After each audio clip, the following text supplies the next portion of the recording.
My dear busy people, welcome to cherries kitchen. ఈరోజు మనం తోటకూర ఫ్రైని టేస్టీగా ఎలా తయారు చేసుకోవాలో చూద్దాం. ఆకుకూర తినని వాళ్ళు కూడా ఈ విధంగా చేస్తే చాలా ఇష్టంగా తింటారు. ఇంకెందుకు లేట్, ప్రాసెస్లోకి వెళ్ళిపోదాం.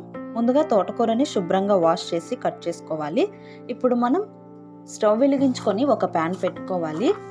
ఇందులోకి కొద్దిగా ఆయిల్ వేసి వేడి చేయాలి. ఇప్పుడు 1 టీ స్పూన్ ఆవాలు వేసి చిటపటలాడించాలి. తర్వాత ఇందులోకి 1 టీ స్పూన్ ఉద్దిపప్పు, 1 టీ స్పూన్ శనగపప్పు వేసుకోవాలి. కొద్దిగా జీలకర్ర వేసి 2 లేదా 3 ఎండుమిర్చిని కూడా తుంచి వేసుకోవాలి.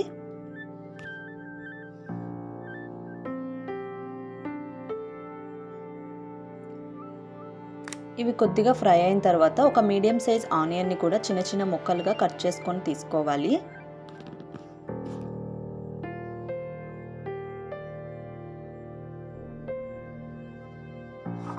మరి కొద్దిసేపు ఫ్రై చేసుకోవాలి. ఇవన్నీ ఫ్రై అయిన తర్వాత మనం ముందుగా కట్ చేసి పక్కన పెట్టుకున్న ఆకుకూరను కూడా తీసుకొని ఇందులో వేసుకోవాలి. ఒకసారి బాగా కలిపేసుకోవాలి. స్టవ్ని లో ఫ్లేమ్లో పెట్టుకొని మధ్య మధ్యలో కలుపుకుంటూ వేయించాలి.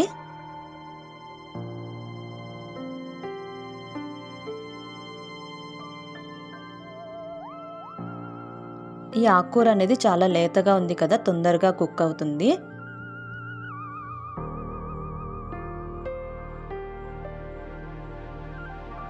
ఇలా మధ్య మధ్యలో కలుపుతూనే ఉండాలి, లేదంటే అడుగంటుతుంది. ఈ విధంగా కలుపుకుంటూ ఫ్రై చేసుకోవాలి.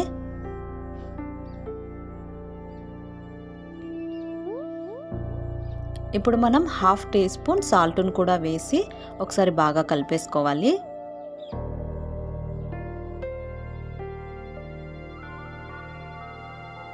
లో ఫ్లేమ్లోనే బాగా మిక్స్ చేసుకుంటూ కలుపుకోవాలి.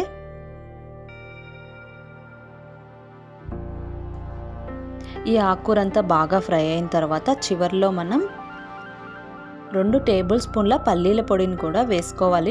దీనివల్ల టేస్ట్ అనేది చాలా బాగుంటుంది.